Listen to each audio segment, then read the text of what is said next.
Hola mis queridos videoyentes, en esta ocasión voy a filmar, voy a grabar y voy a transmitir para ustedes, por supuesto, una especulación realmente, una especie de disertación, ¿no? Hablada, por supuesto, ¿no? Pero también gesticulada y ademaneada, por decirlo así, con relación a una petición, respondiendo pues a una petición que me hizo mi yerno para hablar sobre la semiología. Yo le pregunté cuando me lo pidió, ¿de la semiología o de la semiótica? Y me dice, pues de las dos. Y esta petición me la hizo muy al inicio de este canal, de estas remembranzas de coautor, porque evidentemente a él le interesaba, ¿no? Tener una idea más clara de lo que él había podido construir sobre el significado de estos dos términos, ¿no? Semiótica o semiología.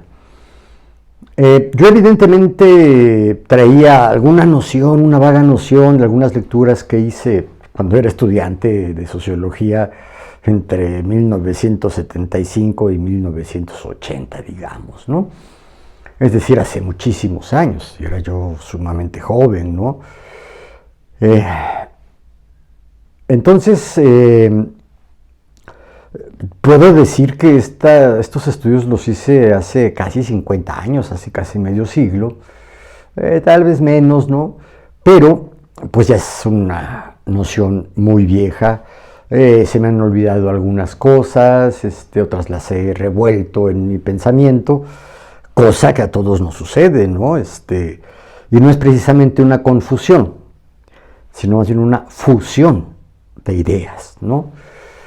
Y si bien cuando uno se afilia a una tendencia, a una escuela de alguna de las disciplinas sociales, de las ciencias sociales, pues se está vigilando permanentemente para no cometer digamos, estas confusiones, es decir, fusión caótica entre elementos teóricos y conceptuales que provienen de una escuela diferente.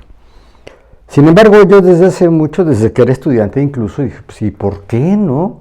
Creo yo que es mucho más rico empezar a aceptar explicaciones, consideraciones, insisto, conceptuales o incluso teóricas que provienen de diversas corrientes, ¿no? De diversas escuelas, digamos, de pensamiento, en este caso sociológico o lingüístico, porque también la lingüística es una ciencia social. Tiene, por supuesto, fundamentos a nivel de la neurología, porque pues finalmente el lenguaje, los elementos de la comunicación, incluyendo los ademanes, los gestos, ¿no? La risa, por ejemplo, ¿no? Son signos, y yo diría que más que signos son símbolos. ¿Cuál es la diferencia entre signo y símbolo? Pues habría que pensar también en la palabra señal, ¿no? De hecho, la palabra semiótica y la palabra semiología tienen una raíz etimológica común en el griego, que ya castellanizado es el prefijo semos o semios, ¿no? Que significa precisamente signo, pero más recientemente los lingüistas y los semiólogos y los semióticos, si es que así se les llama, ¿no? Hablan de los significados. Es decir, ¿cuál es la construcción intelectual, mental, le dicen otros, que nos hacemos cuando percibimos un signo, ya sea un signo gráfico, que estamos acostumbrados también a identificar a los signos como algo escrito o algo dibujado, ¿no? O bien algo construido. Pero el signo no puede existir sin el significado que le da a la persona que recibe, que percibe ese signo o esa señal. Entonces, por ejemplo, pues hay señales muy claras, ¿no? ¿Qué les digo yo? Esto, originalmente, creo yo que su primer uso de este signo manual fue hablar de la victoria, ¿no? Porque es la V, se supone. Entonces dicen, bueno, pues si vamos a vencer, si venceremos, y esto sucedía en las luchas políticas, pues se pone este signo. Posteriormente, en los años 60, 70, con la protesta juvenil, que tuvo sus expresiones en los movimientos estudiantiles de la segunda década de los 70 y principios de los 70 del siglo pasado, y por supuesto el otro movimiento importante es el movimiento hippie, ¿no? Donde ya esto significaba paz y amor. Paz y amor.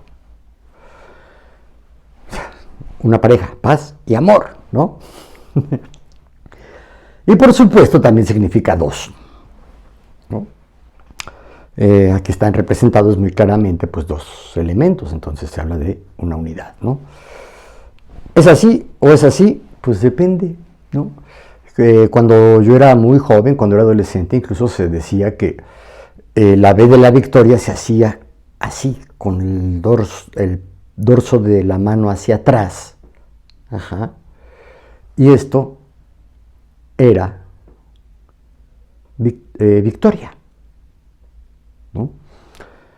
Esto no, supongo yo que no fue ninguna postura académica ni oficial, si que esto puede existir a la hora de regir el lenguaje, ¿no? El lenguaje más, y hablemos de la comunicación humana, no solo del lenguaje, porque yo me niego a hablar del lenguaje porque tiene una connotación clarísima referente a la lengua, es decir, al habla, ¿no? Entonces yo digo, pues más bien es la comunicación, porque muchas veces no utilizas la lengua, no utilizas la cavidad oral, la boca, pues, y todos los órganos de la fonación, el diafragma para expeler el aire, la tráquea por donde sale el aire hacia la garganta, y de la garganta a las cuerdas, o sea, antes de la garganta las cuerdas vocales, ¿no? Y después todo el asunto de la articulación en la boca, en la cavidad oral, cómo mueves los labios, cómo haces pasar el sonido, si silbante como las heces, o oclusivas como la P o la M, porque tienes que ocluir, que obstruir el paso del aire por un instante y das el sonido diferente, ¿no?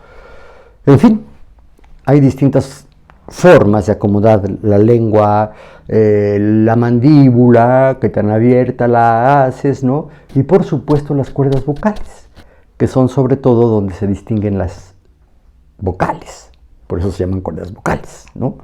A, E, I, O, U. Hay muy poca función en la cavidad oral, en la boca, para hacer los distintos sonidos que representan a las vocales, o al revés, ¿no? Los sonidos que son representados por las vocales, ¿no? Las letras, ¿no? Y cómo se pronuncian. Las consonantes pues se llaman consonantes porque son sonidos conjuntos, sonidos que se logran no solo con la emisión de aire y cierta colocación de las cuerdas vocales, no solo es eso, también es cómo mueves los labios, la lengua, ¿no? La mandíbula para ver qué tanto abres. Entonces, por ejemplo, puedes decir A o A, ¿no? Suenan diferentes si se fijan. En fin. Entonces decía pues yo que el símbolo,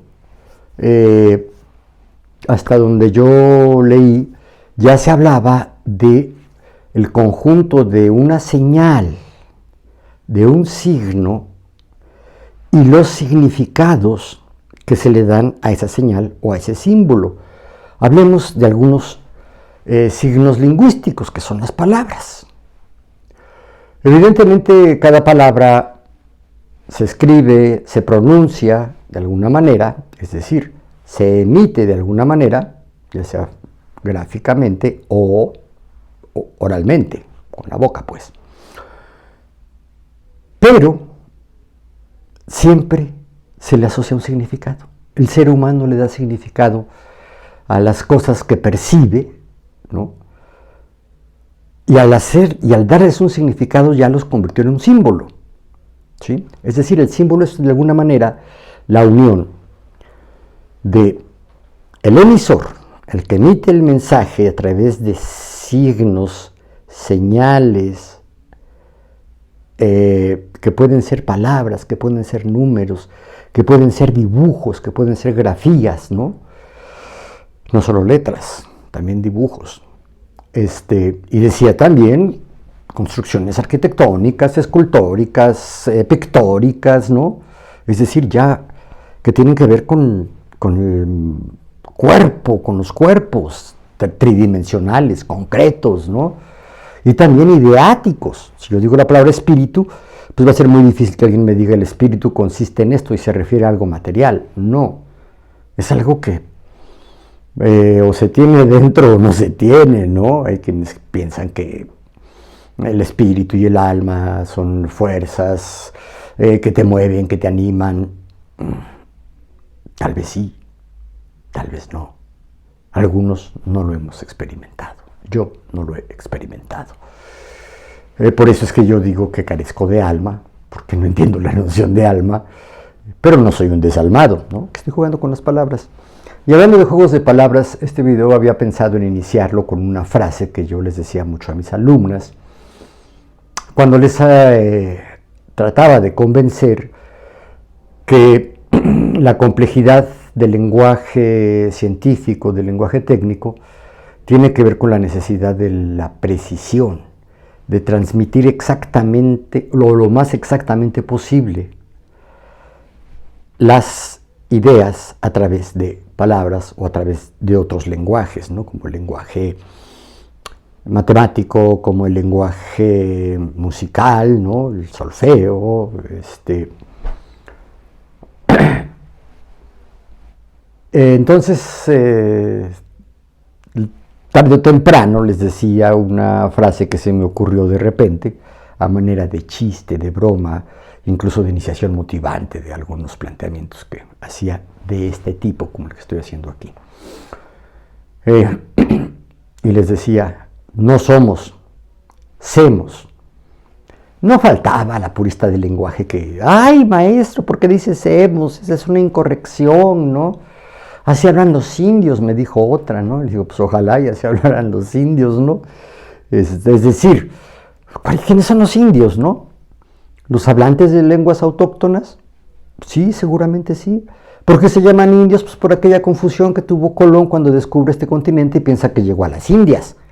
Las Indias era precisamente el Asia del Sur, prácticamente la India, la península de Indochina, donde están Laos, Vietnam, Camboya, y por supuesto las Indias occidentales, que era básicamente China, ¿no?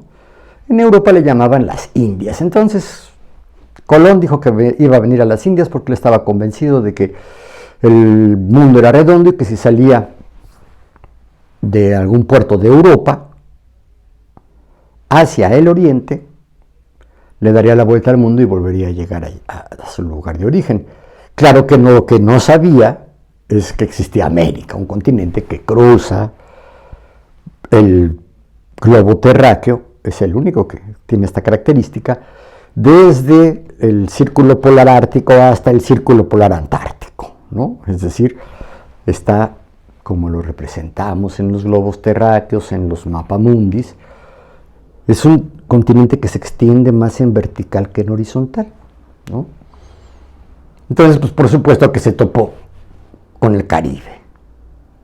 Y después del Caribe se topó con el territorio mexicano, hoy territorio mexicano.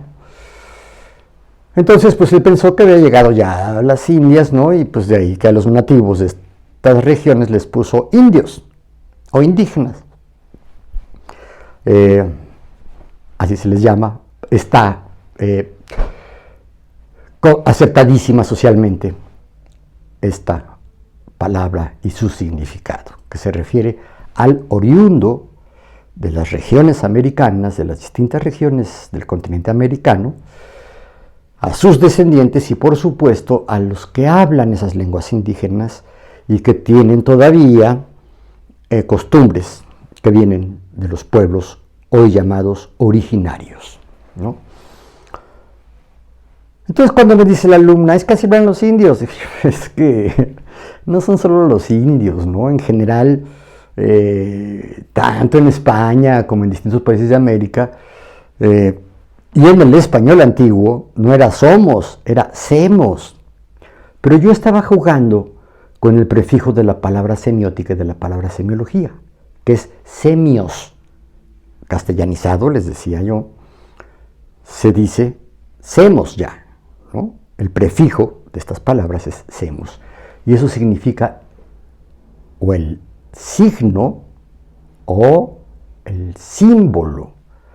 Ya el símbolo, insisto, es la unidad entre el mensaje que alguien emite, la recepción de alguien que percibe ese mensaje y, por supuesto, el significado y el sentido que le da el que recibe a ese signo o a ese símbolo. Entonces es una tríada que es la tríada elemental del esquema de comunicación, ¿no? Emisor, receptor, mensaje. Y claro, hay otros asociados, código, lengua, idioma, habla, ¿no?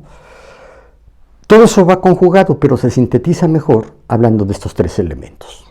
Emisor, receptor o perceptor, el que percibe, ¿no?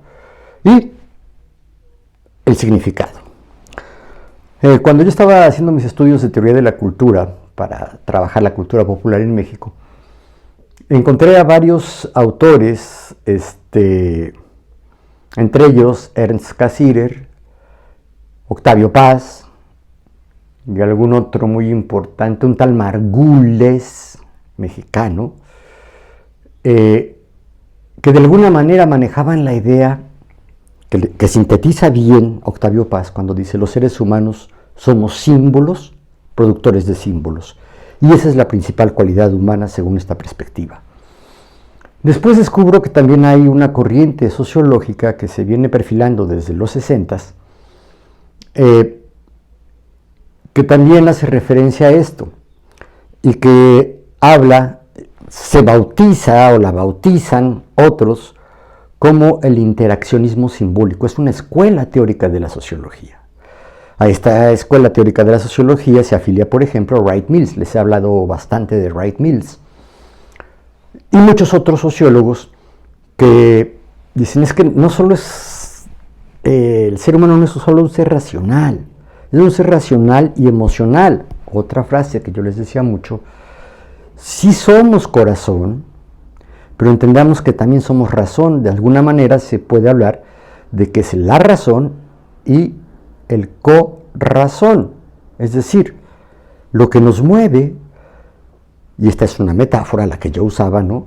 Son por supuesto los pensamientos y todo lo que se procesa en el encéfalo, más lo que se dice que viene del corazón.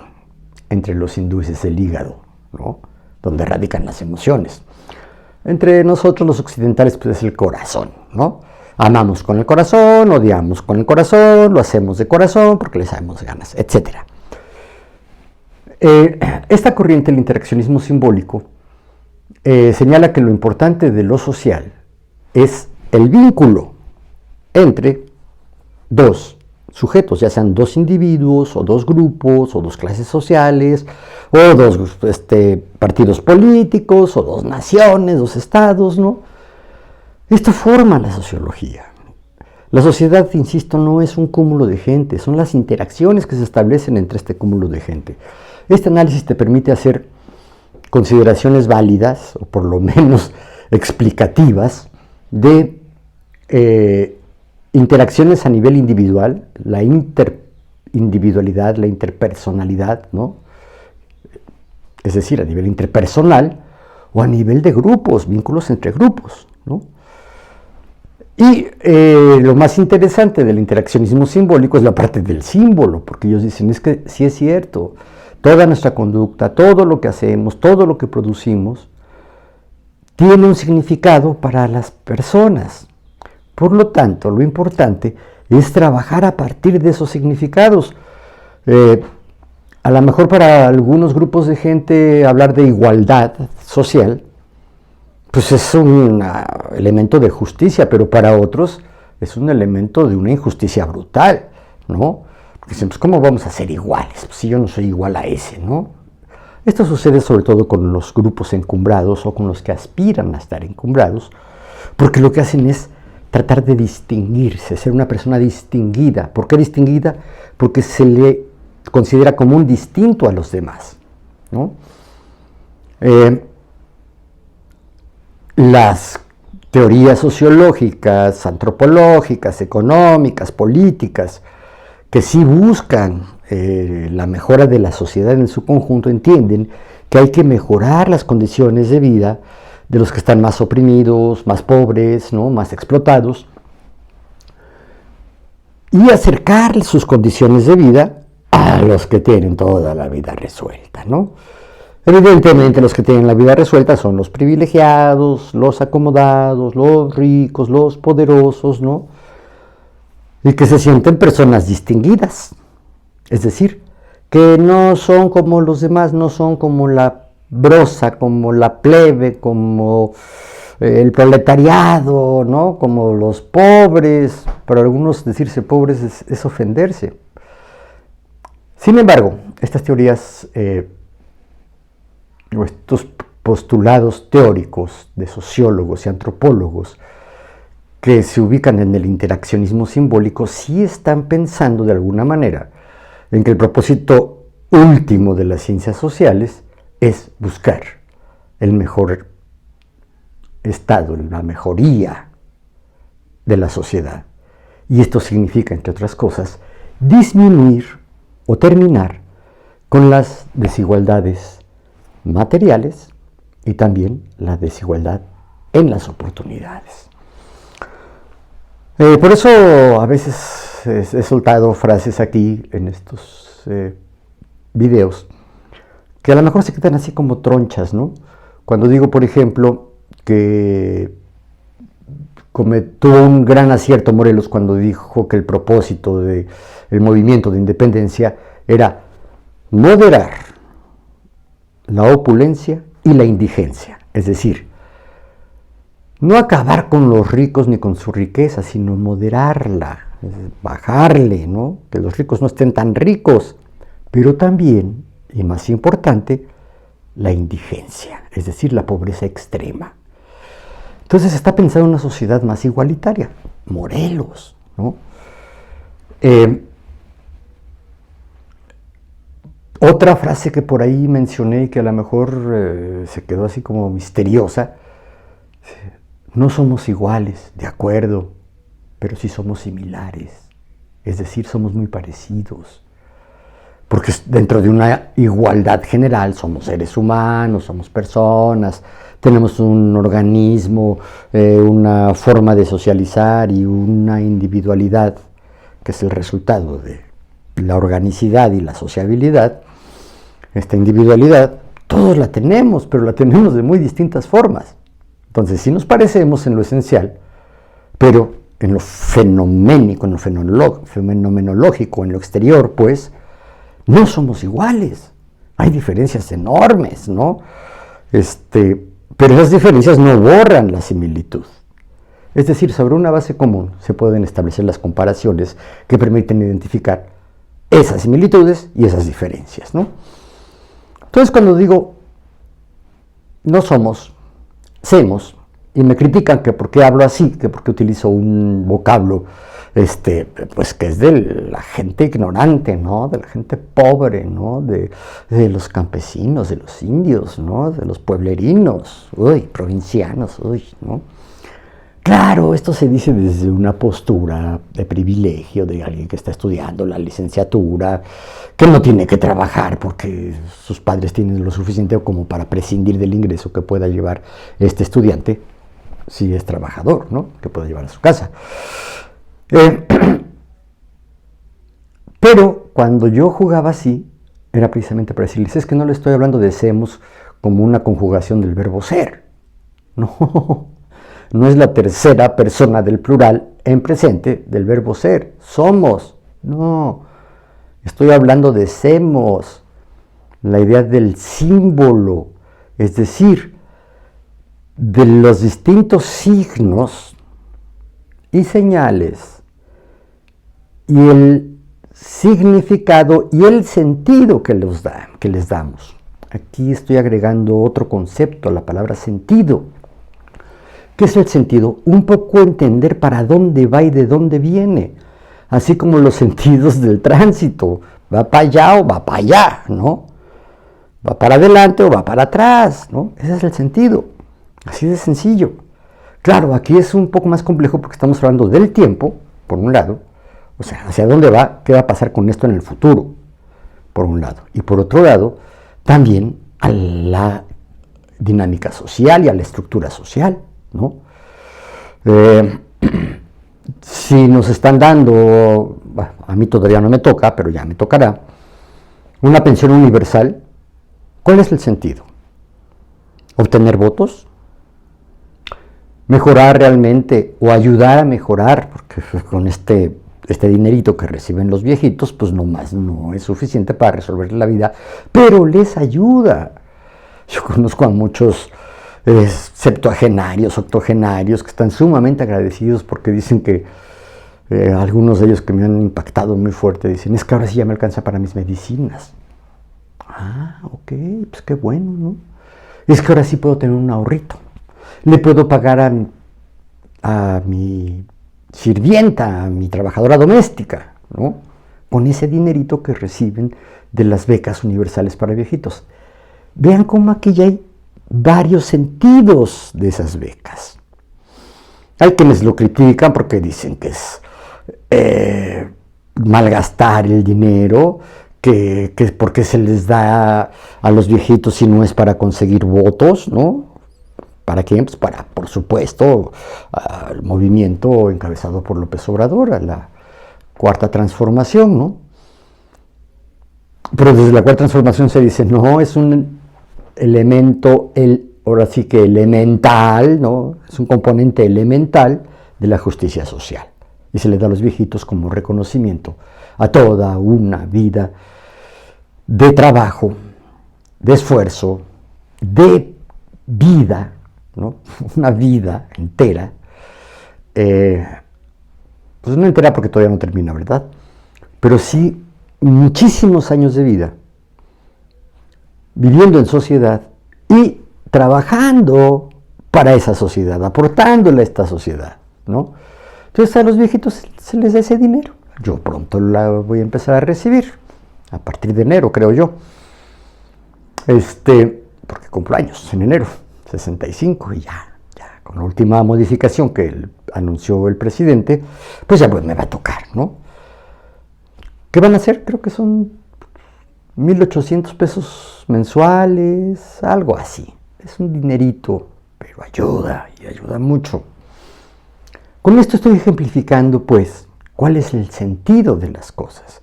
Y vean cómo un mismo hecho es interpretado de muy diversas formas. Por eso es que Octavio Paz dijo, es que lo humano es todo aquello que el ser humano le da un significado. Es el mundo de esos significados. Entonces, por ejemplo, si nosotros nunca hemos estado en la Luna, aunque ya algunos seres humanos, astronautas, ¿no? Selenautas les dicen, porque viajaron a Selene, la Luna, pues los que no hemos estado allá, ni la hemos estudiado astronómicamente, ni de ninguna manera a la Luna, le damos distintos significados a la Luna. Puede ser el disparador de la licantropía, es decir, los hombres lobos se hacen lobos cuando hay luna llena, O lo podemos ver como un elemento romántico, ¿no? Ay, la luna. Yo que fui poetuitero durante muchos años, ya me tenían harto con su figura poética, ¿no? Que era la luna, ¿no? Para otros la luna es la soledad. Yo escribí un poema, bueno, supongo que es un poema, que decía que no le digan, que no le cuenten que la luna es de queso. La luna es un polvorón redondo al que le han cantado los poetas, los perros y los borrachos. La luna de miel, ¿por qué tiene que ser luna? ¿No? Lo de miel, pues está claro, pues se supone que es dulce y nutricio, ¿no? Bueno, pues así es el primer viajecito que se echan los novios para ya poder hacer el amor con entusiasmo, ¿no? Y con la autorización oficial, sea legal o sea eclesiástica, y la aceptación de los progenitores, por supuesto, ¿no? Sobre todo de ellas, ¿no? Por eso se le llama luna de miel, porque se supone que ahí van a producir la descendencia para la cual se casaron. Estos sentidos también ya se han perdido, se han diluido mucho. Entonces simplemente es la convivencia, ¿no? Entonces, pues, como nunca han vivido juntos, a veces ni siquiera han dormido juntos, pues en la luna de miel a eso van, ¿no? Por eso es el escándalo, ¡ay, la luna de miel! Pero en fin, con esto estoy hablando pues de cuántos significados se le puede dar a la luna. Uno puede pensar en una piedra y en ese momento esa piedra ya es un asunto de interés humano. ¿Por qué? Porque un humano lo pensó, porque un humano lo imaginó. ¿Para qué sirve esa piedra? Te puede servir como pisapapeles, por ejemplo, ¿no? Te puede servir para meterla y parchar un pedazo de pared que se haya desgastado. Te puede servir para arrojarla a un enemigo y provocarle alguna herida, para ahuyentar a un perro, ¿no? Para molerla y hacer arena. ¿Para qué es una piedra? O simplemente para pensarla. Si es una piedra preciosa, pues para lucirla, para venderla y obtener dinero en efectivo, qué sé yo. Todo esto pues es el mundo de la significación, y con esto también queda, me parece a mí, demostrado que todos los objetos se convierten en signos. ¿Por qué? Porque desencadenan un significado que el perceptor elabora en su intelecto. Hay dos propuestas: semiótica, que fue la primera propuesta que se hizo, si no mal recuerdo, en el siglo XV o XVI, por algún inglés, no me acuerdo del nombre, y después, en el siglo XIX, Ferdinand de Saussure, Saussure se escribe con doble S mediana, S-A-U-S-S-A-R-E, Saussure, o Saussure, propuso la lingüística, perdón, no la lingüística, la semiología, como una parte de la lingüística, ¿no? Para estudiar los signos, cómo los signos se convierten en símbolos y cómo esos símbolos están asociados a los significados que un individuo o un grupo de individuos o toda una colectividad le da a ese signo, sea un sonido, sea una palabra hablada, una palabra escrita o un conjunto de palabras, ¿no? Ya sea un discurso oral o un discurso textual o una notación musical, ¿no? A todo le damos significado, a todo le damos sentido. Vean cómo, por ejemplo, Viktor Frankl, un psicoanalista importante antes de la Segunda Guerra Mundial, que incluso cayó preso en un campo de concentración por ser judío, y cómo sobrevivió, pues precisamente hablando del sentido, buscando el sentido. Y el resultado de estas reflexiones, de estas vivencias, las escribe en un libro maravilloso, altamente recomendable, Viktor Frankl. El título es El hombre en busca de sentido. Es un libro súper ilustrativo. Se entiende, es clarito, ¿no? Pero con esto estoy hablando pues de lo que para mí es la semiótica. Es la disciplina de estudio que se vincula con los signos y sus significados, es decir, los símbolos. Por eso estoy de acuerdo, de las pocas cosas con las que estoy de acuerdo con Paz, con Octavio Paz, es que los seres humanos sí somos símbolos.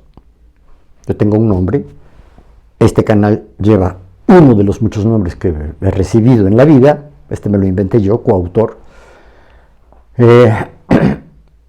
y ese nombre me representa, ¿no? La gente puede hablar de mí sin estar yo presente, sin enterarme yo, y simplemente se refieren a mí por el nombre. Y ahí está la forma más clara y más directa y más cercana de entender que este signo, junto con el significado que se le da, fíjense, signo, significado tienen la misma raíz, ¿no?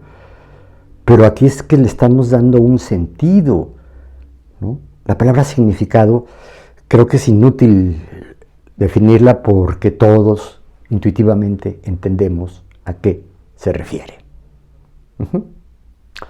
En fin, ya me pasé, yo iba a ser más cortito este video, pero pues otra vez se me fue. Espero tener espacio suficiente para poderlo descargar y mandarlo hoy mismo, hoy martes. ¿Qué es? Martes 12, creo que sí es 12. Creo que sí. 11, 12, no sé. Pero bueno, nos vemos prontito. Anuncio qué es lo que voy a grabar enseguida. El siguiente video voy a hablar un poquito de cómo fue que viví mi muerte. Viví mi muerte. Lo digo textual, tal cual. Porque el 17 de abril del año 2007 tuve un infarto al miocardio que me provocó un paro cardiorrespiratorio, es decir, me morí, clínicamente me morí. Me hicieron labores de reanimación, le llaman de resucitación o otros, ¿no? Es la reanimación cardiopulmonar que finalmente, después de muchos esfuerzos, ¡pum!, me regresó, pues sí, a la vida, a lo elemental de la vida, que es el latido cardíaco, la función respiratoria y cierta capacidad pensante, ¿no? ¿Cómo lo viví? ¿Qué pasó? Para mí fue toda una aventura. Me reafirmó en muchas cosas, ¿no? No negué, no contradije nada, pero esto es lo que les voy a platicar en el próximo video, porque lo pienso grabar ese día en que se cumplen 4 años de que morí. Bye.